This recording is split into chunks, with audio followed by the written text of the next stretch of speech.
सरकार तक, लोगों तक पहुंचाने का प्रयास करते हैं। पहला जो है मुद्दा, इस वक्त जम्मू कश्मीर में सबसे बड़ा बिजली का संकट है, उसके ऊपर हम चर्चा करेंगे। बिजली के साथ साथ पानी का संकट भी है, पानी के साथ साथ और कई इफेक्ट, दवाइयों का संकट, हालात खराब है। और ऐसा संकट आपको कभी याद नहीं होगा इन रिसेंट सालों में कि अभी अप्रैल का महीना है और बिजली बैठवा और बिजली बैठ गई।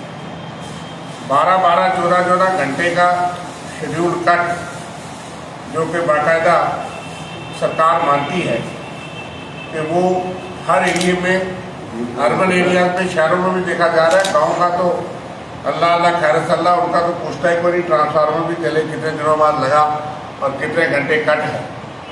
वहाँ लोग त्राई कर रहे हैं, लेकिन इतना जो व्यवस्था चरमराई है, इसकी वजह क्या है, हम सरकार से जानना चाहते हैं कि 3000 मेगावाट पर डे जम्मू और कश्मीर की रिक्वायरमेंट है, उसके अगेंस्ट आप तकरीबन आधी बिजली जो है वो मुहैया कराने के सक्षम है।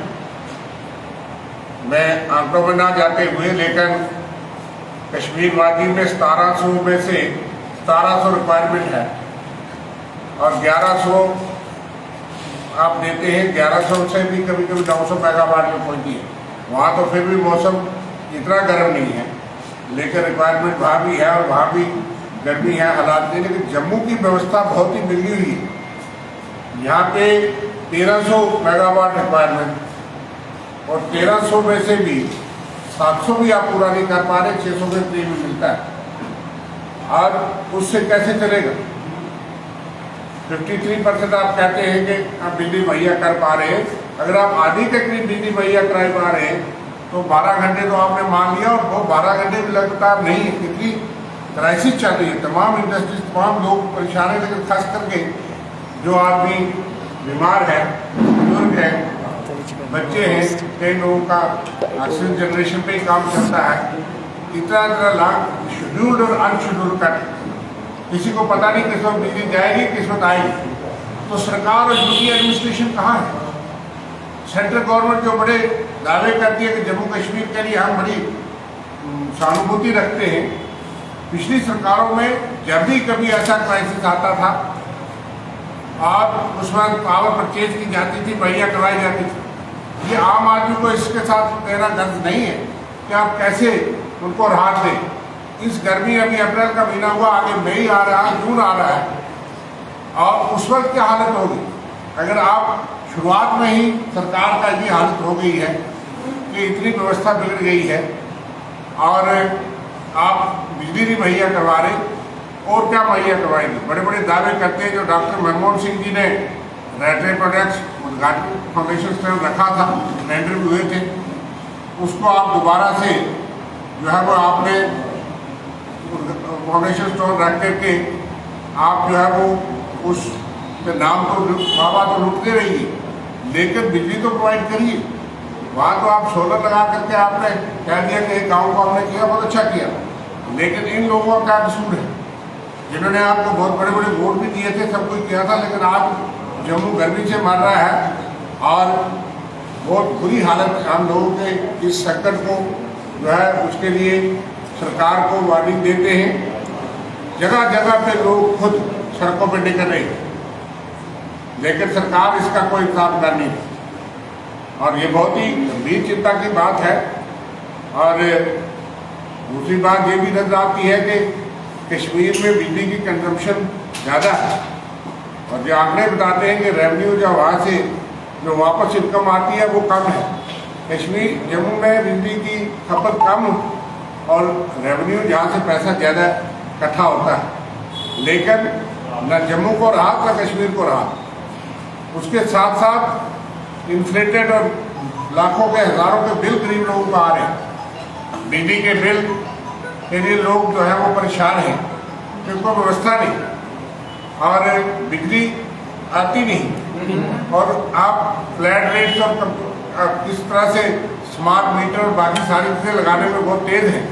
सारे टैक्स और सारी चीज़ें आप लोगों के सर से निकालोगे, लेकिन वो बिजली पानी उनको नहीं दोगे। इसलिए पहली तो हम ये मांग करते हैं कि ये जो व्यवस्था है इसको दुरुस्त किया जाए और बिजली मुहैया करवाई जाए ताकि यहाँ की व्यवस्था ठीक हो। बिजली के साथ साथ हॉस्पिटल में जो रूरल एरिया में बाकी जगह में हॉस्पिटल है जहाँ जनरेटर सेट और बाकी चीज़ें नहीं होती, बहुत ऐसी वैक्सीन और ऐसी दवाइयाँ हैं जिनको कोल्ड चेन अगर टूट जाए तो दवाइयाँ जो हैं वो इमरजेंसी ड्रग्स उनकी वैलिडिटी खत्म हो जाती है।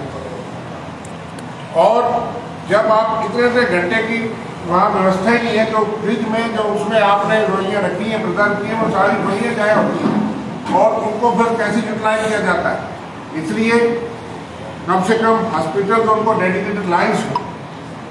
और कुछ हॉस्पिटल में ये देखा जाए, हमको ये भी पता चला है, इसके साथ साथ आपके पानी की व्यवस्था, क्योंकि जब पावर नहीं है, वोल्टेज नहीं है और रेगुलेटरी नहीं है, उससे गांव में और रूरल एरियाज में और कई ऐसे urban area semi urban areas भी हैं जहाँ के पानी की सप्लाई जो है वो मेंटेन नहीं कर पा रही। वैसे भी गांव में बहुत सी ऐसी जगह हैं जहाँ 6वें दिन 7वें 10वें दिन भी पानी आता है, टैक्स बराबर लिया जाता है। लेकिन इस व्यवस्था से, बिजली के क्राइसिस से पानी की व्यवस्था वो भी बिगड़ गई है। बहुत से इलाकों में आगे समस्या और गंभीर होने वाली है। बिजली और पानी बुनियादी रिक्वायरमेंट, उसके बगैर आदमी जिंदा नहीं रह सकता पानी के बगैर, लेकिन उसकी व्यवस्था की तरफ कोई ध्यान नहीं, कोई सुनने वाला नहीं। और तीसरी बात कि आपने पानी पे भी टैक्स लगा दिया। पानी मुहैया कराना सरकार का काम था, आप फेल रहे, विफल रहे। लोगों ने अपने पैसे से 3-3 लाख रुपया लगा के हैंडपंप लगाए।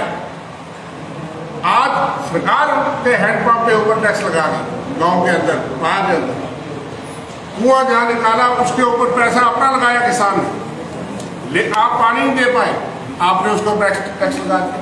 नल के ऊपर तो लगाया ही लगाया, चाहे नलके में गंगा जल आए या पीने का पानी आए, 15 दिन में जो आता है वो गंगा जल ही हुआ, 10 दिन में आता है वो गंगा जल ही रहे, बाकी दिन वो कुएं से चश्मे से कहीं तो साफ पानी नहीं पिएगा बेचारा।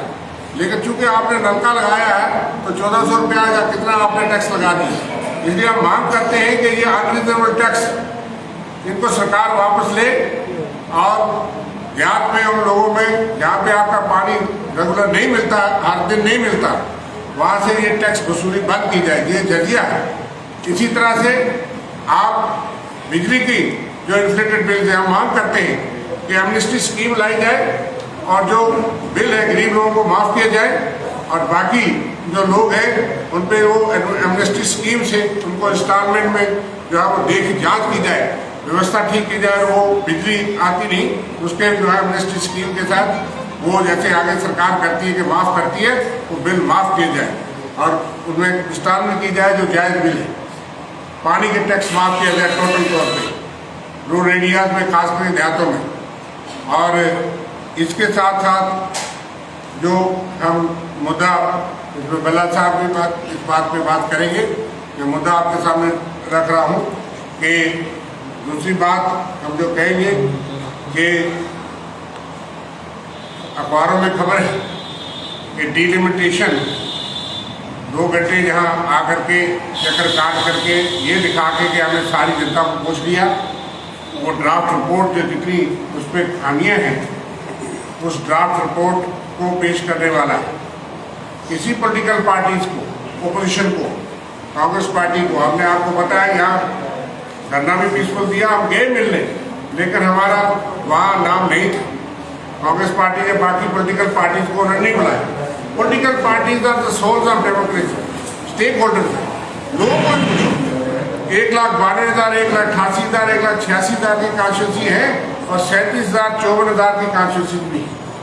आपने गैप बढ़ा दिया, जम्मू के एक आधा एरिया लगा के अनंतनाग की सीट बढ़ा दी। आप जम्मू की लोकसभा सीट क्यों नहीं बढ़ा सकते?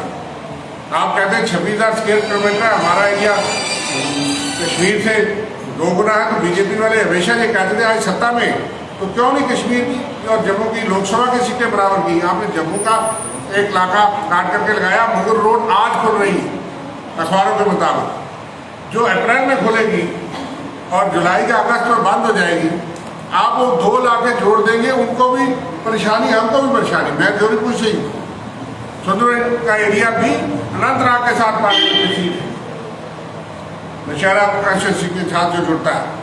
और इस तरह की डिनोमिनेशन की रिपोर्ट है, ये मजाक है, एक फ्रॉड है।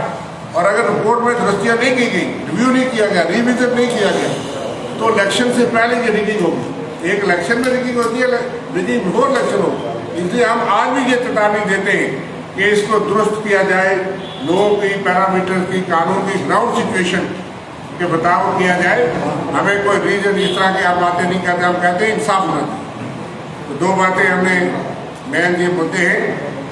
प्रधानमंत्री यहाँ आए थे, ना उन्होंने राज्य के दर्जे के बारे में बात की, ना उन्होंने डिमोनेटाइजेशन में खामियों की बात की, ना उन्होंने चुनाव के बारे में कोई बात की, ना उन्होंने पाकिस्तान को जवाब दिया कि मिलिटेंट यहाँ के आके घुस के अफगानिस्तान उनके रैली के कुछ किलोमीटर दूर ब्लास्ट करते हैं, यहाँ 2 अफगान मिलिटेंट मारे जाते हैं शहर में। ना उन्होंने कश्मीर में जो माइनॉरिटी कश्मीरी पंडित जिनके लिए बड़े दर्द उनको होता था, लेकिन आज सिलेक्टिव टारगेटेड किलिंग्स हो रही हैं, उनके लिए कोई बात नहीं। कश्मीर के अंदर जो बाहर के लोग आए